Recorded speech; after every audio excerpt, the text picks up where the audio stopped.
আপোনালোকে নিশ্চয় থাম্বনেইলটো দেখি গম পাইছে আসাম কমাণ্ডো বেটেলিয়নৰ পৰা কাটঅফৰ ওপৰত সম্পূৰ্ণ ডিটেইলছ সহকাৰে কথা পাতিম 164 পোষ্টত আপোনালোকৰ কোনো ধৰণৰ কনফিউজন নাথাকিব কনফিউজন ক্লিয়াৰ কৰি দিম আপোনালোকৰ 67 68 69 নাম আহিবনে নাই সবেই মোক সুধি আছে 69 68 67 100% মই কৈছো আপোনালোকৰ তাৰ ওপৰতে ডিটেইলছ সহকাৰে আলোচনা কৰিম আপোনালোকক বিনা দেৰি নকৰাকৈ বলকচোন ভিডিঅটো আৰম্ভ কৰোঁ ইউটিউব চেনেলটো যদি আপোনালোকে প্ৰথম আহিছে লাইক কমেণ্ট শ্বেয়াৰ সাবস্ক্ৰাইব কৰিবলৈ নাপাহৰিব আসাম কমাণ্ডো বেটেলিয়ন 2025 ইয়াত ধুনীয়াকৈ মই লিখি লোৱা আছে আপোনালোকে দেখিছে আৰু প্লাছ আছে ইয়াত কি 164 post cut off problem solve complete confusion আপোনালোকৰ কনফিউজ হৈ আছে কিমানৰ পৰা কাট অফটো যাব পাৰে তাৰ ওপৰতে কথা পাতিম মই আপোনালোকক কৈছো ইয়াত আপোনালোকক পুৰা 100% প্ৰবলেম সলভ হৈ যাব আৰু কমপ্লিট আপোনালোকৰ ডিসকাশন কৰিম কিমান ধৰণে কাট অফটো যাব পাৰে আপোনালোকে চাও পোষ্ট আছে আপোনালোকৰ 156 পোষ্ট আপোনালোকে গম পায় আৰু টোটাল পোষ্ট আপোনালোকৰ টোটাল ক্যান্ডিডেট মানে সাইকোমেট্ৰিক টেষ্ট দিব কাৰণে মাতিব 312 জন ক্যান্ডিডেট সাইকোমেট্ৰিক টেষ্ট দিব মাতিব এতিয়া আপোনালোকে চাওক 156 ত যদি আমি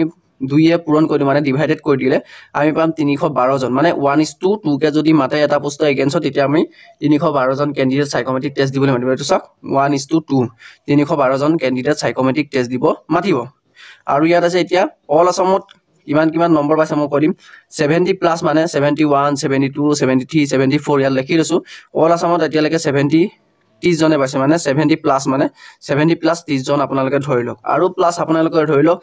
68 আৰু 69 আৰু 69 ধৰিছে তাৰ ভিতৰত আপোনালোকৰ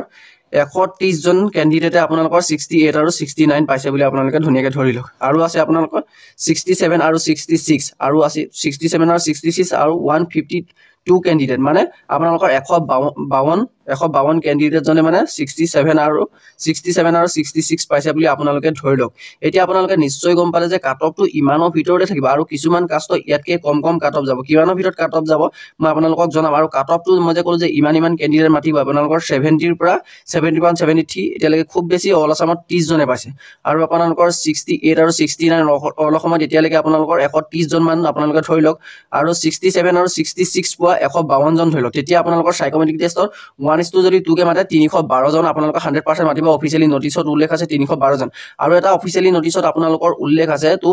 সেম যদি নাম্বাৰ হয় বলে 66 পোৱা যদি ক্যান্ডিডেট বেছি উলালে বা 67 পোৱা যদি বেছি উলালে বা 68 পোৱা যদি বেছি উলালে উদাহৰণ স্বৰূপে বা 66 পোৱা যেমন ধৰি লওক আপোনালোকে বেছি উলালে বেছি যদি উলাই তাত অফিচিয়ালি নোটিছখনত আপোনালোকে চাব এটা পোষ্টৰ এগেইনষ্টত আপোনালোকক 5টাও মাতিব পাৰে 10টাও মাতিব পাৰে তাত তেনেকৈ উল্লেখ আছে আপোনালোকে ধুনীয়াকৈ পঢ়িছালে অফিচিয়ালি নোটিফিকেশনখনত গম পাব কমান্ডো সাইকোমেট্ৰিক টেষ্ট বুলি আছে অফিচিয়ালি নোটিফিকেশনখনত তাত চাব তেতিয়া আপোনালোকে বুজিব এতিয়া যদি এটা পোষ্টৰ এগেইনষ্টত যদি আপোনালোকৰ যদি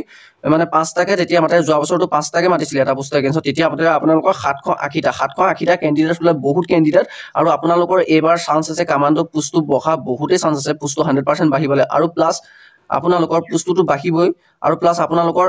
মানে কি 1:2 কে নহয় 1:5 কে মতাইবা বহুত চান্স আছে তেতিয়া 780 জন ক্যান্ডিডেট মতাটো চান্স আছে আৰু স্পোৰ্টস ক্যাটেগৰি এক্সট্ৰাকে মাতিবই আৰু আপোনালোকে টোটাল গম পায় আসাম কমান্ডো পোষ্ট উলাইছিলে 164 টা এতিয়া আমি কথা পাতিম ওবিসি আৰু এমওবিসি 3% ৰিজাৰ্ভেশন আছে ওবিসি এমওবিসি 3% ৰিজাৰ্ভেশন আছে এসসি এসটিপি এসটিএইচ আৰু স্পোৰ্টস ক্যাটেগৰি কিমান যাব পাৰে কাট অফ বিশেষ মই জানাম আপোনালোকে চাওক ওবিসি আৰু এমওবিসি 3% ৰিজাৰ্ভেশন আছে পাৰ্সেন্টেজ সিস্টেমত উলালে আপোনালোকৰ 52% ইয়াত ৰিজাৰ্ভেশন আছে যদি পাৰ্সেন্টেজ সিস্টেমত উলাই ওবিসি আৰু এমওবিসি গতিকতে এৰৰ দুটা ভিতৰত যুদ্ধ হ'ব ওবিসি আৰু এমওবিসি ভিতৰতে ফাইটিং হ'ব এই দুটা ভিতৰতে মানে যোনে নম্বৰ হকে পাব এই দুটা ভিতৰতে আপোনালোকৰ চাকৰিটো কনফাৰ্ম আৰু ওবিসি আৰু এমওবিসি ভিতৰত এই দুটা ভিতৰত হ'ব আৰু এসসি কাষ্টৰ বেলেগে কাট অফ যাব এসটিপিৰ বেলেগে যাব আৰু এসটিএইচৰ সবতকে আমাৰ অল আসামত সবতকে কাট অফ কম যোৱা কাষ্টটোৱে হ'ল এসটিএইচ মানে হিলছ এৰিয়া কাৰণে আমাৰ অল অসমৰ ভিতৰত সবতকে কাট অফ কম যায় এসটিএইচৰ তাৰ পিছত আপোনালোকৰ কাট অফ আপোনালোকৰ কম যাব স্পোৰ্টস পাৰ্সন আপোনালোকে নিশ্চয় গম পায় যে স্পোৰ্টছত কাট অফ কম যাব কাৰণ ইয়াত ৰিজাৰ্ভেশন আছে আপোনালোকৰ ৰিজাৰ্ভেশন পোষ্ট কিটাৰ যাৰ স্পোৰ্টস সাৰ্টিফিকেট আছে তেখেতলোকে পাব বেলেগ আদাৰ্স ক্যান্ডিডেট ইয়াত সোমাব নাই গতিকে ৰিজাৰ্ভেশন আছে যেতিয়া ৰিজাৰ্ভেশনত আপোনালোকৰ কাট অফটো কম যাব আৰু স্পোৰ্টছৰ কাৰণে মই ভিডিও বনোৱা আছে আপোনালোকে চোৱা নাই যদি চাই লব স্পোৰ্টছটো বেছিকে মাতিব তো মানে স্পোৰ্টছৰ 8টা পোষ্ট আছে ছোৱালীৰ 4টা পোষ্ট ল'ৰা 4টা পোষ্ট 4টা পোষ্টৰ এগেইনষ্টত আপোনালোকক কেতিয়াও কমকে নেমাতে 1:2 কে কেতিয়াও নেমাতে আপোনালোকক 8টাকে গতিকতে আপোনালোকৰ স্পোৰ্টছত ল'ৰা 20 জন মাতিব ছোৱালী 20 জনী মাতিব এটা 100% আপোনালোকে কনফাৰ্ম হৈ থাকক এতিয়া আপোনালোকে গম পালে যে এটা ৰিজাৰ্ভেশন যে আছে কাট অফটো মই যে এতিয়া আপোনালোকক কৈ দিলো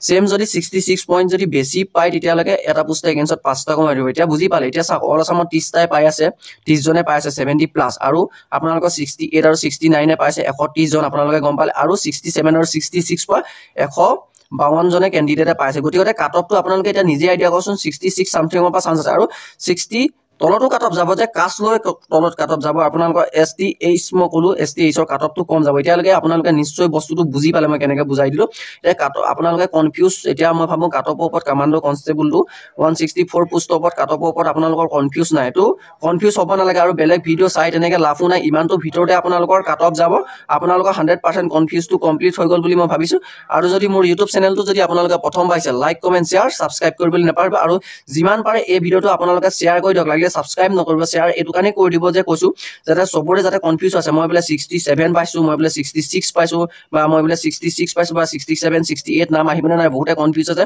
মই 100% কৈছো আপোনালোকৰ 66 ৰ পৰা সামথিং নাম আহি যাব সবৰে পইণ্ট যাব পাৰে 66 পইণ্ট সামথিং আপোনালোকৰ পইণ্ট যাব আৰু ST H ৰ আপোনালোকৰ কাট অফ কম যাব আপোনালোকে চিন্তা কৰিব নালাগে আৰু MOBC